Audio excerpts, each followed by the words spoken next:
Hi, I'm so excited today to introduce you to someone who is a real leader in, well, education, higher education, generally in the spread of ideas on a national and a global basis. It is Ron Reed, who is the executive producer for South by Southwest EDU. I am so excited to bring him on. Ron, thank you so much for joining us today. Oh, Bridget, it's a pleasure. It's good to see you as always. And you're coming to us live from Austin, Texas, I believe. I am, as a matter of fact, from the new South by Southwest building here in Austin, Texas. So happy to be with you. Well, great. And so for folks who have not been to South by, can you describe how do you describe it to lay people? Yeah, happy to. Many folks are familiar with South by Southwest, which has been a large conference and festival that's gone on in Austin for many, many years. South by Southwest Music, it grew to include South by Southwest Interactive and South by Southwest Film, which is one of the largest film festivals in the country. And so being consistent with that, we launched 10 years ago, South by Southwest EDU, sort of celebrate educators the same way we celebrate new media inventors and musicians and actors and actresses at South by, the rest of it. Awesome. So 10 years, and this is a big anniversary then. It's a super big anniversary for us. We're really, really proud of it. And yeah, 10 years ago, we started really as a K-12 Texas event, and to see the brand resonate with the community and grow has really been a sight to behold. This year, I think we're expecting somewhere between 8,000 and 10,000 registrants from really all over the world. Although we began as a K-12 event, a large portion, maybe 20% of our audience is from the higher ed space.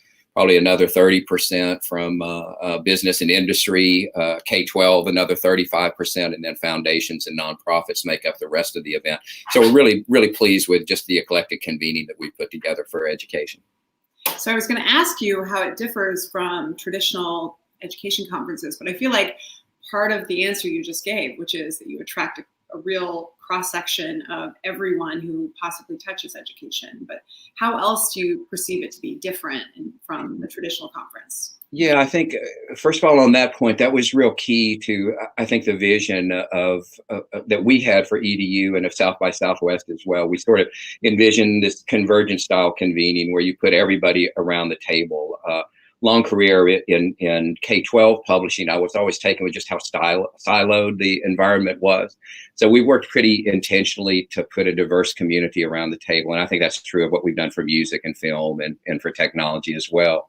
But I think more to the point in education, again, over the course of my career, saw a lot of very focused siloed convenings, elementary principals, high school science teachers, superintendents, and such. And so to really create a diverse community was one priority objective for us. It also permits us to really look at the whole life cycle of learning, from sort of early learning through K-12 into higher ed, and really vibrant part of the conversation now is sort of workforce and jobs of the future and their alignment to education. So beyond sort of the topic and the community we convene, we try to bring the South by style to it, which is really a conference and a festival. That's to say that in addition to maybe 1,000 speakers and 400 or 500 sessions and workshops, we'll host competitions and film screenings, a big trade show and expo, performances with educational alignments to them. So we really try to celebrate, again, educators in the sector as we do other sectors at South by Southwest. All right. So for the headline, for those of you who are watching at home, you're going to want to book your hotel for Thursday night of this year's South by. Let's just get to the point here, which is Right. the 10th year. They're going to actually be changing things up. And instead of years past where folks would maybe fly out on Thursday or even Wednesday night, they're actually going to be building intentional content that's going to kind of bridge South by Southwest EDU and South by. Can you share a little bit more so that folks can know that why they should book their hotel? Thanks so much, Bridget. I appreciate it. Yeah, a couple of things. Well, many things we're excited about this 10th birthday of South by EDU. But to Bridget's point, over the last several years, we've been sort of extending our Thursday program. South by Southwest EDU runs Monday through Thursday, and then the rest of the fest, music, technology, and film, begins the next day. So we're sort of exploring with intentional programming the crossover and blending of those communities. On Thursday, when South by EDU concludes, we're actually extending our Thursday program to go longer on Thursday. inviting some of our early arrivals from South by Southwest to join us as we have in the past, and are focused on topics that, while they have their roots in education, sort of lean into the broader interests of the biz and tech community that comes together at South by. So issues like the future of work, which South by Southwest address, we're looking at talent pipeline and education aligned to jobs of the future. We also do a lot with cities of learning and see a lot of community engagement, celebrating how to refine learning in a localized way. So cities of learning is another topic that we see great crossover with the broader community. And then finally, emerging tech and development. We're excited to be hosting an Amazon Skills Challenge on Thursday to sort of highlight, again, emerging tech applications in education, which are relevant, again, to the broader community of South by. So as to your original point, please make plans to stay through Thursday to join us for that. We think it'll be a really fun addition to the program. So I'm definitely going to be there, and I know that many of the folks that I work with, not going to, like, you don't not go to South by, right? It's just it's a key point of the year, and whether you're speaking or you have anything about the program that draws you, that's aside. It's really the gathering of the community that you can have, the kinds of meetings that you need to have that you can only have at South by, with funders, with media, with venture capital, with technology, with other folks who are in the field. It's really, it's not just the program. It's frankly, there's so much value to what's not on the program in terms of the interaction. Just sitting in the lobby at South by, you can get so much done that you can't get done the whole rest of the year. So for me, it's definitely a non-negotiable. I'm gonna go. So you're so kind, Bridget. I'm gonna share one other quick reason for you to consider and extend your stay as well, and that is on Sunday before South by EDU begins. We're on Monday the 9th through the 12th. That Sunday is International Women's Day, and we're working on a special program that evening with cocktails and programming to sort of engage and invite the community to celebrate that important contribution as well. So yet another reason. Great. So, okay, now let's get to the hot gossip. So I have heard there are wild tales out there about the origin of South by EDU, and that you were the roommate of the folks who created South by. Is that true? Can you tell us how this all started? Because there are legends out there that need to be confirmed or denied. You're kind, and a little bit of truth to that. My best friend growing up is the guy who started South by Southwest Music, Roland Swenson. He's the managing director and CEO. And so Roland and I are, again, best friends, went to high school, to college together, best men at both our weddings, and godparents to our oldest kids. So Roland and I have, again, been close throughout. So it was a real honor to watch him grow South by Southwest to include music and tech, and we enjoyed rich conversations throughout. And he was always asking about education. While Roland was building South by, I had a career with a number of startups in the sector. I was originally involved with the textbook industry in Texas and got involved with technology, actually redefined textbooks so technology could play and access those dollars. Sold a couple of companies and was doing some consulting. And around 2008, 2009, the recession hit and there were big cuts to public ed funding. And Roland and I had been talking about spinning up an education event for 20 years. And it sort of felt like that was the time. If schools didn't have the money to do what they'd always been doing, then maybe they'd be open to doing something different. And that's sort of the promise and the contributions of South by, is to try to look at the future differently. What can we do to impact it positive? Awesome. So it is now. So were you roommates as well? We were roommates in college and in after college, and even continue to be roommates today when we're on the road working together. Well, then cool. Maybe then you can hook a sister up with a pass to South by. Just kidding. Those are very those are hard to come by. So the question I want to ask is from the catbird seat that you are in, of observing how education has evolved over time. 10 years, we've been at this the UI for 5 years, and I feel like I've seen dramatic changes in just that span of time. But with a 10-year lens, what are you seeing that's shifting in terms of who's involved and the kinds of topics that you think you wouldn't have imagined would be so important as they are right now? Yeah, really a great question. I think there's been a big evolution in sort of the conversations about education, and at South by EDU, it's been a real treat to sort of have a windshield on all of that. Crowdsourcing the program as we do, we catch a lot of input from the community at large.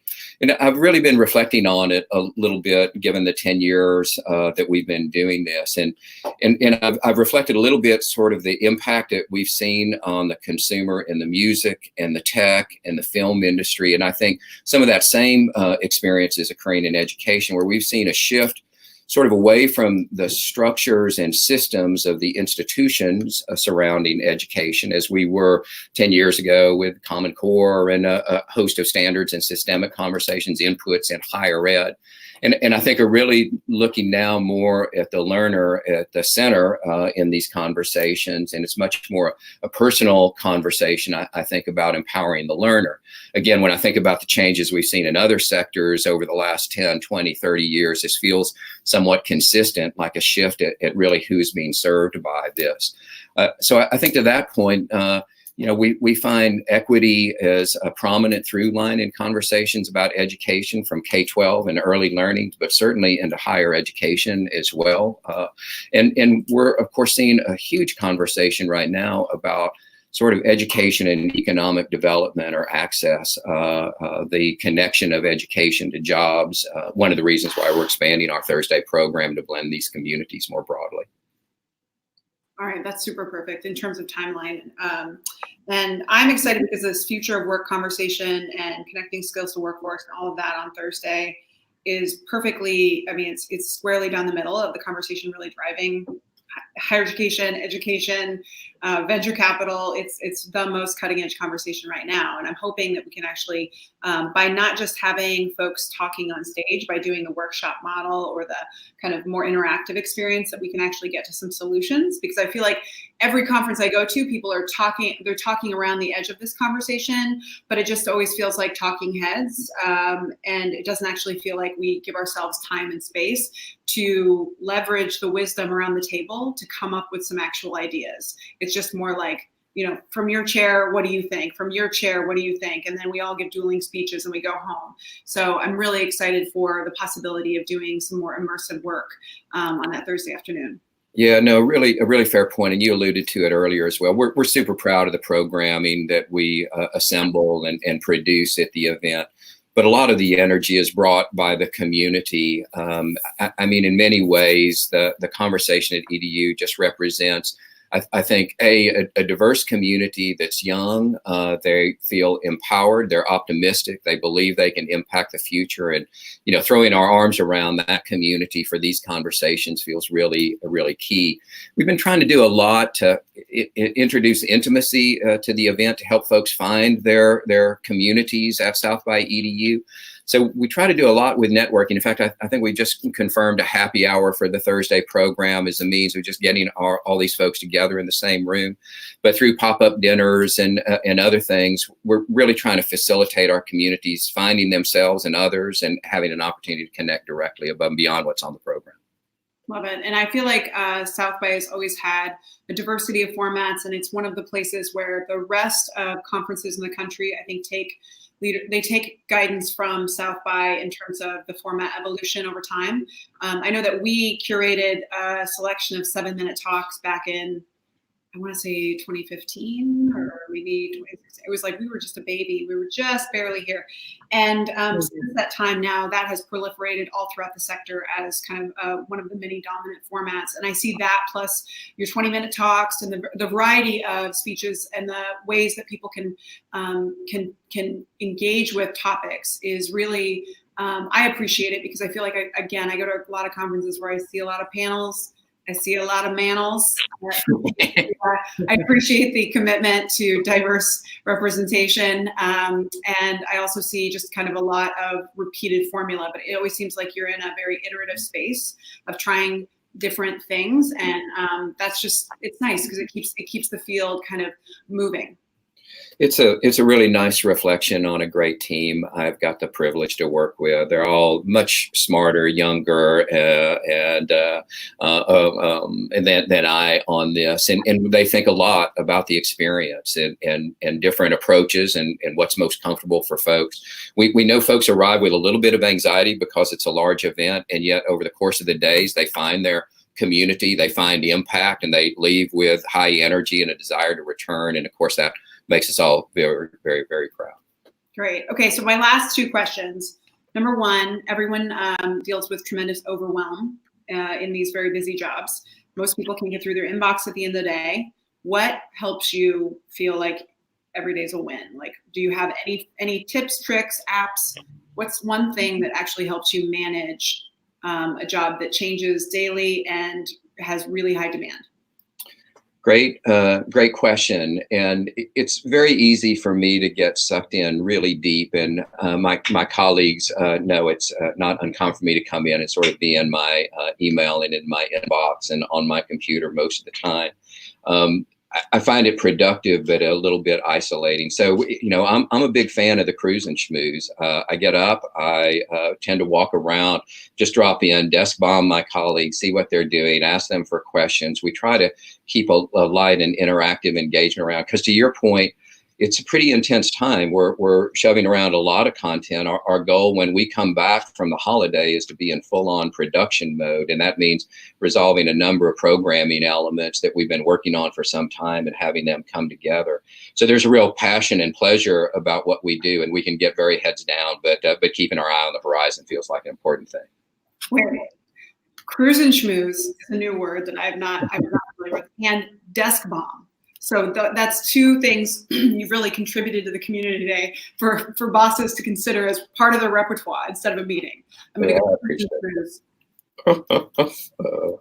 My last question is, you also travel quite a bit, and especially, folks are going to be traveling to come to South by, but you also, I run into you on the road all the time. Anything that helps you survive on the road and stay productive?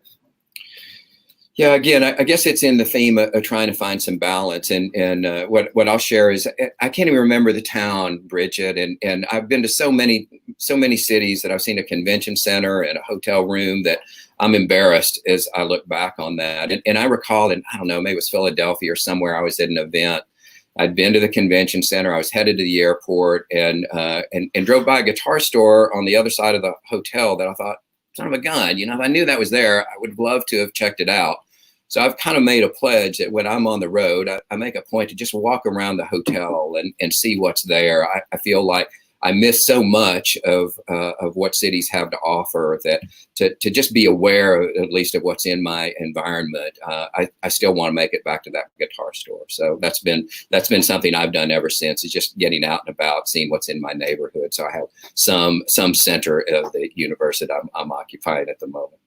That's a good tip. And it's a perfect tip to conclude a conversation about South by, because there's no city that has more to offer, and that people really, you don't even need to lure them out of their hotel rooms. If you come to Austin and you don't go check it out, I don't know why you came to Austin, because there's so much to see and do. And I love how much South by leverages that, and that you're really going to different, you're going to music venues, you're going to different great restaurants. Somebody usually gets lucky and gets Franklin Barbecue to cater their event. And then I don't care what that company is, I don't care what they do, I'm coming to your event. If you got Franklin Barbecue coming to you, then and I don't have to wait in line. That's going to happen. Perfect. I agree. I'll see you there. All right. Well, thank you so much, Ron. Where can folks connect with you and your team, or find out more information? And is there anything else they need to know in terms of deadlines, in terms of South by registration? Yeah, first of all, at a high level, I'm so proud of our web presence, et cetera. And so SXSWEDU.com has all the announcements, content, a link to our schedule. It's got access to groups to access volume discounts should they choose, et cetera, on that. And so yeah, check us out at southby.edu.com, and know that we'll be continuing to make announcements. Appreciated the shout out for, again, International Women's Day on Sunday and the extended program on Thursday. But per usual, we're having more fun than the law usually allows putting the event together. So we can't wait to see you and your colleagues in March, Bridget. All right. Thanks so much. And we will see you in Austin in March. Thanks.